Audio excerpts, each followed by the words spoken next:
Good afternoon, YouTube, and welcome to the Fantasy Forecast for Sunday, March 13th, 2016. Oh, I got confused there. Sorry. Okay, this is a different screen. I don't have my iPad with me right now. I hope you guys can see it. You might not. You know what? Let me pull this in a little bit.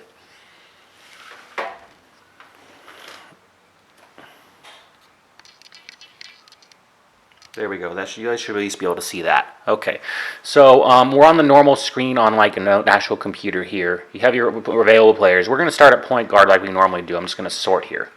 So we're looking at the late games today. I didn't bother with the early guys. You have Rondo at the top. Excellent position right there. Really looks good against Utah. I'm projecting him higher than his 38 there. I'm looking at like 40.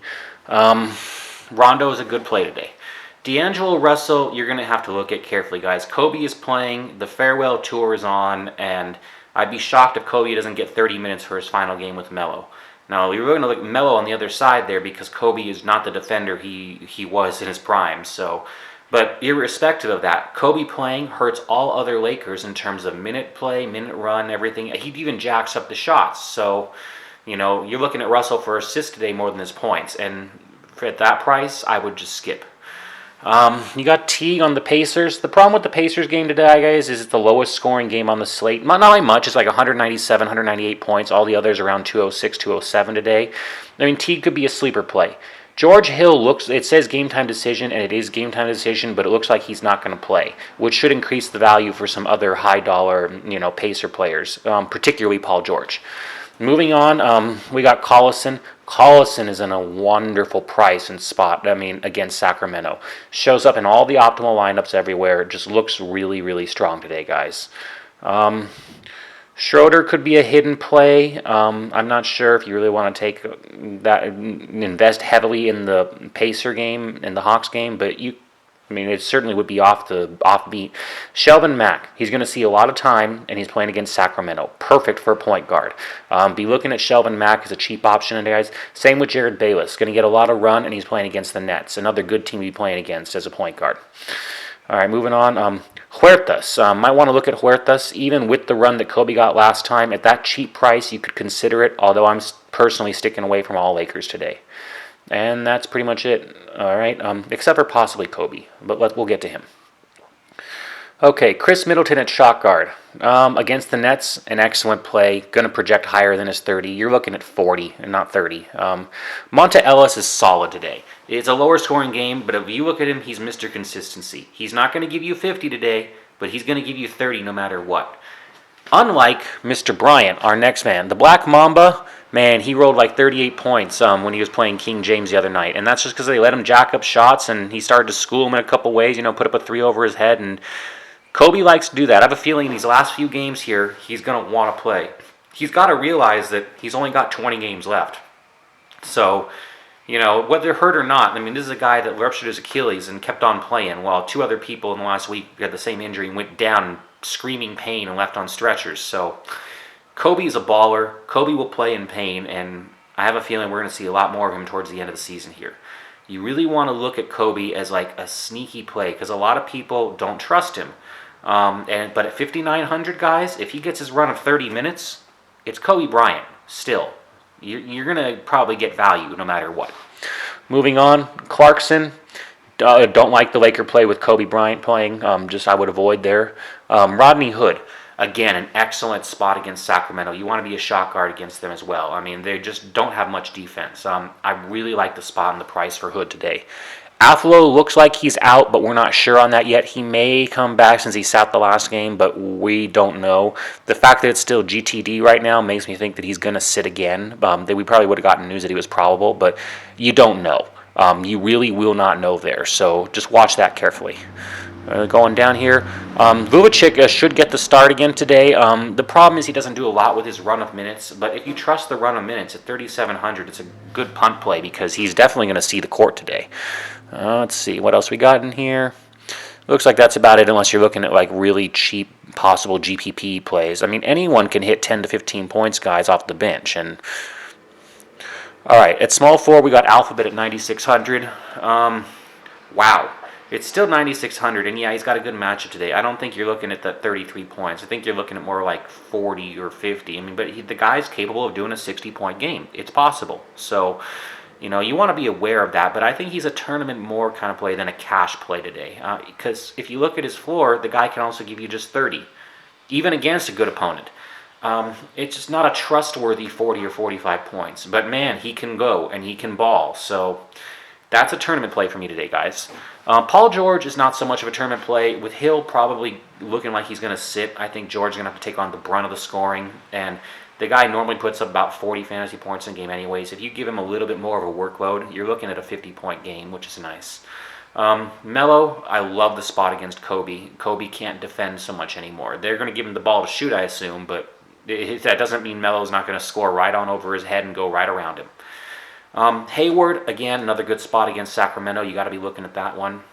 You could consider Rudy Gay on the other end, but he disappointed so many people last night, and against Utah too. I would just kind of stay away from there.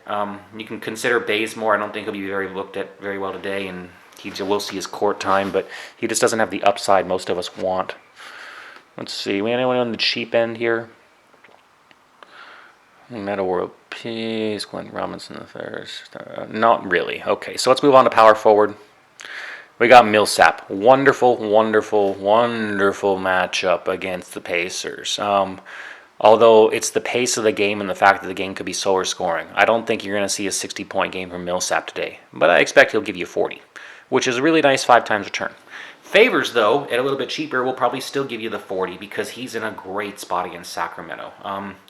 I love taking players against Sacramento, the Nets, things like that, because you're just guaranteed, no defense from that team and lots of extra assists, lots of extra rebounds that your team cleans up instead of them. It's just great for fantasy all the way around. We got Thad Young. Someone has to score for the Nets on the other end, and the Bucks aren't that good themselves against the power forward position. So I like Thad in his spot here today. Jamiri Parker, same kind of thing. He's going to do more than projected against the Nets. And both of those are about the same price. I mean, they're good plays today. Randall, I'd be looking away from after the Laker news that broke a little bit ago. Porzingis is a sneaky play. I don't think people will have him against the Lakers, but you got to... the Lakers are still a good opponent no matter what. That's a sneaky GPP play. I think people get overlooked today. Just a personal opinion. Same with Miles Turner, but he's been dropping a bit as of late when he's seen less court time. There really isn't any of the cheap options that I see here that would be like, guaranteeing yourself court time. I mean, Cousins is back today, so those Quincy AC, those Sacramento Kofos plays, things like that, those don't apply anymore today. Sorry about that, guys. All right, and go back over center here. Cousins is probably one of the best plays on the board, but you guys really have to know he's rangy. I mean, he could be pissed off after his suspension, and he could pick up a couple personal fouls real fast, and he could only go you 30 points in the end of the night for his 10 grand, 11 grand. Or he could go ball for 70 and be pissed off and just start railing on them. He's a total tournament play to me today, but he's a good one. I would be looking, if you're looking more for security, at Lopez and Horford today. Lopez, has a good spot right there for a big man against the Bucks. He's still 8,700, but you're looking at more of a 40-point performance as that average 36 there. It's going to be that way. Same with Horford. He was eating him up last night, but he doesn't normally do 2 good nights in a row, but the guy's floor is solid. If you're just looking for a solid floor here and you've got the money to spend, just drop it right there and just kind of forget about it. If you want a little bit more of an interesting play tonight, I'd be looking at Robin Lopez down here in the spot against the Lakers because it's only 5,900 and it's the Lakers' opponents. I mean, you're going to expect him to put up 30 plus tonight.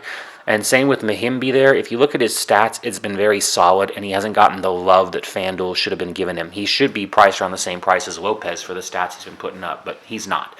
So if you need to save just a touch extra at center, and go with Mahimbi. I wouldn't go much lower than that, though. Don't be thinking of Hill or Kofas today. You're going to get really burned on that one. All right, so that's it for today's picks. I didn't really do an optimal lineup today for today's, and I'll explain why. Let me go ahead and show a live entry. When you have these short slates, 3 to 4 game slates, I made an early game slate, but look at this. And it doesn't look pretty right now on my position, but I don't care about that. What I want to do is I just want to go to the entries and see. You see the splits there, guys? They're already starting to split in just a 2,000 entry. They're splitting the top prize of 500. The 4th through 8th prize is split 5 ways. On short game slates, these splits don't make the win entirely appealing for how much money you have to put down. So there's no point to really giving out a cash optimal lineup or anything else today because so many people will have these lineups on such short slates. You guys would need to kind of make your own pick a little bit on it. I've given you all the sites before for optimal lineups. If you want one on the last 5 games, go to RotoQL and look up their optimal lineup for today. If you're looking for, just a faster one, Daily Fantasy Cafe had the best results from yesterday. You can look them up and they're free. It's just a registration on Facebook and it'll pull an optimal lineup for you. And Roto Grinders is always a good source. I would say they've done a little bit better than Roto Wire yet. But there's 4 sources right there for free optimal lineups for you guys. You can pull on your own right there if you're looking for it. Just be aware that on a day like today, it's very, very difficult to hit the top money. It's just so hard to differentiate. So try to play it light, guys. Remember some smart bankroll management. It always makes sense. Okay, I hope you have a wonderful day. Go out there and go win some money. If you have any information or want to talk to me on Twitter about something and got some questions, feel free to tweet me at MikeMiller78 or leave a comment here in the video. But wonderful day, guys. Go out there and go win some money. Bye-bye.